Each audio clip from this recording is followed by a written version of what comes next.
امام زین العابدین کا لٹا ہوا قافلہ یزید کے دربار میں لایا گیا۔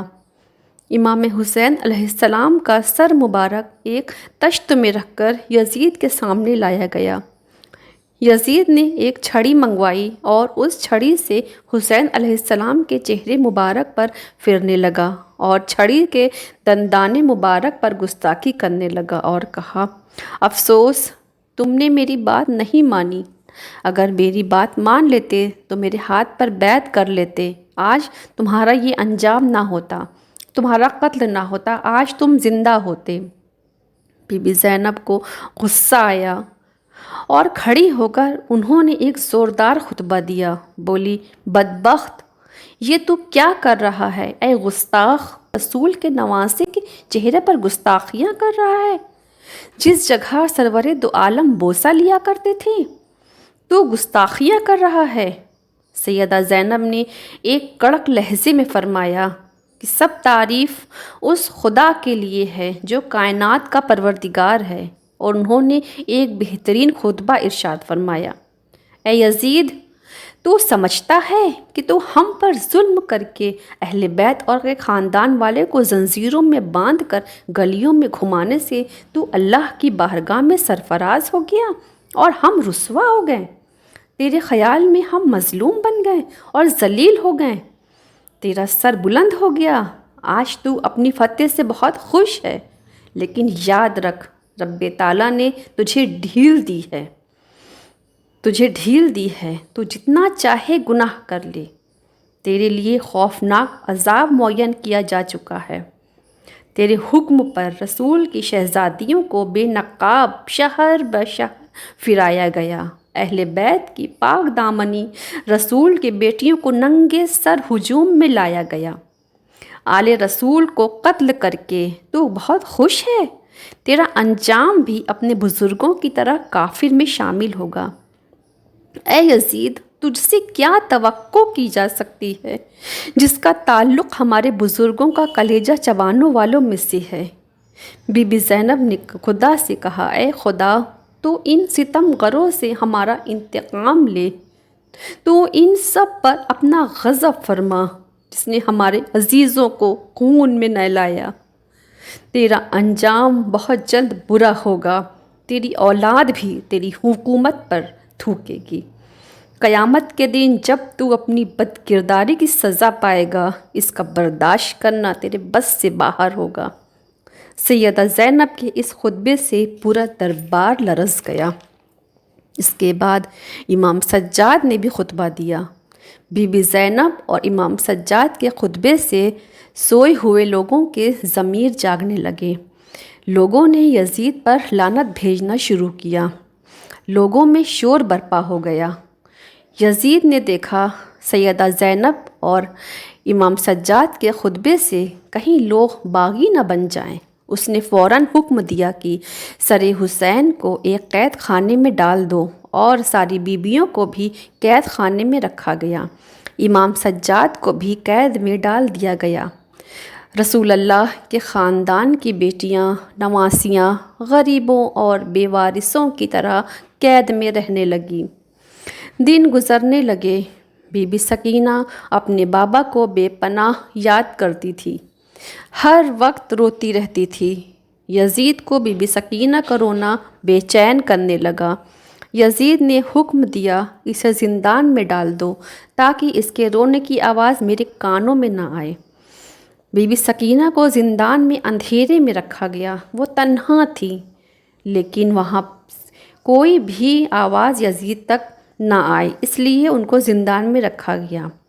لیکن پھر بھی سکینہ کی وہ آواز یزید تک وہاں سے بھی آ رہی تھی۔ یزید نے امام سجاد سے پوچھا، یہ بچی رو کیوں رہی ہے اتنا؟ امام سجاد نے کہا، یہ اپنے بابا کو یاد کر رہی ہے، ایک بار اس کے بابا کا سر اسے دے دو یا خاموش ہو جائے گی۔ یزید نے جیسے ہی امام حسین کا سر زندان میں بھجوایا، سکینہ اپنے بابا کا سر دیکھ کر زار قطار رونے لگی، بولی، بابا، آپ کے بعد شمر مجھے تماچے مارتا رہا، ہمیں یہاں قید میں رکھا گیا، میں مدینے جا کر سب باتیں نانا کو بتاؤں گی۔ اور روتی رہی، سر مبارک چومتی رہی۔ رونے کی آواز دھیرے دھیرے ختم ہو گئی۔ امام سجاد نے پڑھا انا للہ و انا الیہ راجعون، اور بی بی سکینہ اسی سمے خاموش ہو گئی۔ امام سجاد نے بی بی زینب سے کہا جاؤ سکینہ کو غسل دو۔ سیدہ زینب نے غسل دینے کے لیے جب سکینہ کا کپڑا اتارنے لگی، کپڑوں کے ساتھ ساتھ بی بی سکینہ کی خال بھی نکل رہی تھی۔ بی بی زینب رونے لگی، بولی سجاد، سکینہ کو انہی کپڑوں میں غسل دینا ہوگا۔ امام سجاد نے فرمایا اللہ کی یہی مرضی ہے کہ سکینہ کو انہی لباس میں تدفین کیا جائے، تاکہ روز محشر سکینہ اپنے نانا کے سامنے اسی حال میں پہنچے اور کہے کہ ان کی امت نے ان کی بیٹی کے ساتھ کیا کیا۔ بیویوں نے اس معصوم سکینہ کو اسی قید خانے میں دفنا دیا۔ وہ ننھی بچی جو مدینہ جا کر اپنے نانا کو کربلا کی داستان سنانے والی تھی، دمشق کی جیل میں سو گئی ہمیشہ کے لیے۔ چند دن گزرنے کے بعد یزید نے یہ اعلان کیا کہ وہ خاندان والے کو زین العابدین کے حوالے کر دے، مدینہ پہنچا دے۔ رات کا وقت تھا، ان بیویوں کو جیل سے نکالا گیا۔ مدینہ جانے کا قافلہ باہر کھڑا تھا۔ سیدہ زینب سکینہ کی قبر کے پاس آئیں اور کہنے لگی بیٹی، تو بار بار پوچھتی تھی نا کب مدینہ چلیں گے، کب مدینہ جائیں گے، لو آ گیا مدینے سے بلاوا، کیا چلو گی اب ہمارے ساتھ؟ بیویاں قبر کے پاس رو رہی تھیں۔ اتنے میں علم بردار کی بیوی دوپٹے میں کچھ چھپا کر لائی اور قبر سکینہ پر رکھ دیا۔ زینب نے کہا یہ کیا ہے فضل؟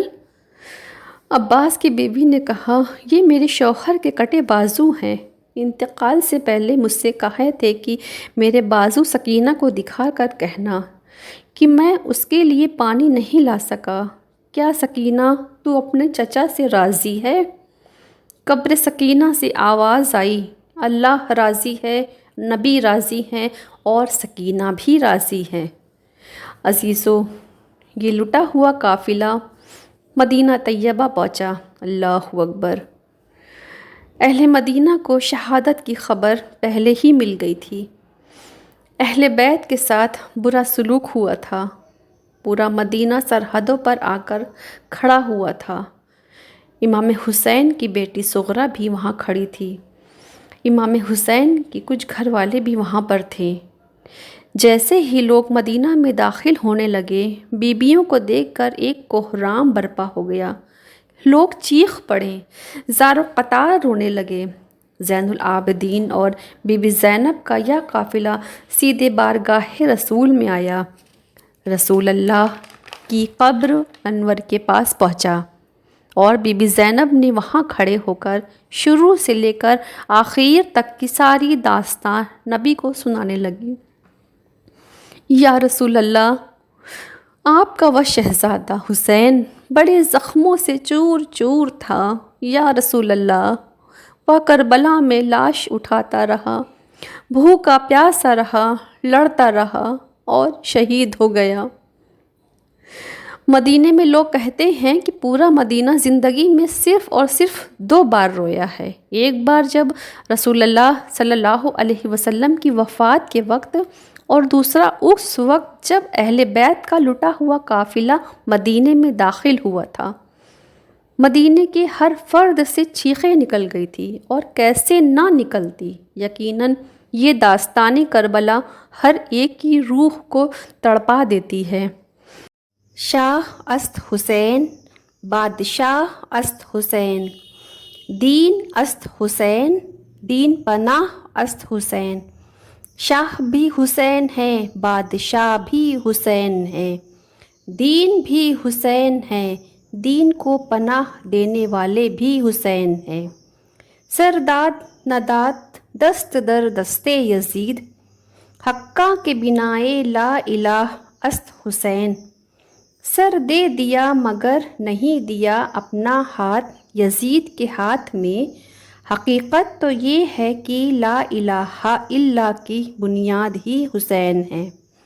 کربلا کے جاں نثاروں کو سلام، کربلا کے 72 شہداؤں کو سلام، فاطمہ زہرا کے پیاروں کو سلام۔ السلام یا حسین، السلام یا حسین، السلام یا حسین۔